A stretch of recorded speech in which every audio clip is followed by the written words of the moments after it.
February 17. The sweet designs of God. He set me apart before I was born and called me by His grace. Galatians 1:15. Ponder the conversion of Paul, the sovereignty of Christ, and what Paul's sins have to do with your salvation. Paul said that God set me apart before I was born, and then years later on the Damascus Road, called me by His grace, Galatians 1:15. This means that between Paul's birth and his call on the Damascus Road, he was an already chosen, not yet called instrument of God. Acts 9:15, 22:14. This means that Paul was beating and imprisoning and murdering Christians as a God-chosen, soon-to-be-made Christian missionary.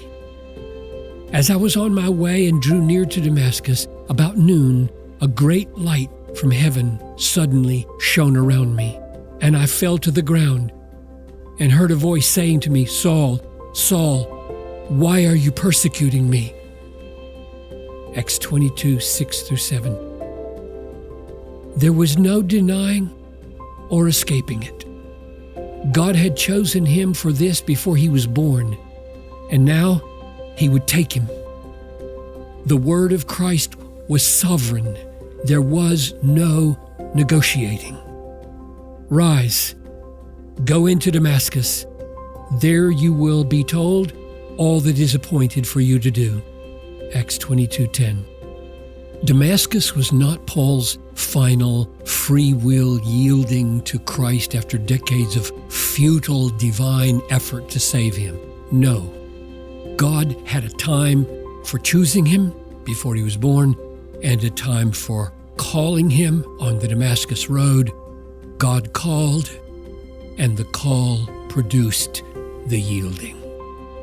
Therefore, the sins that God permitted between Paul's birth and his calling were part of the plan, since God could have called him sooner.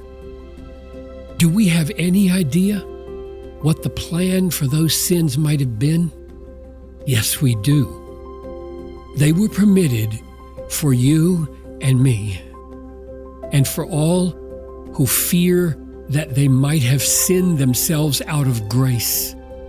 Here's the way Paul relates his sins to your hope.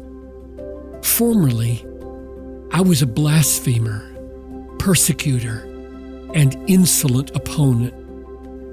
But I received mercy for this reason, that in me as the foremost, Jesus Christ might display his perfect patience as an example to those who were to believe in him for eternal life. 1 Timothy 1:13 and 16. Oh, how sweet are the designs of God in the sovereign salvation of hardened, hopeless sinners.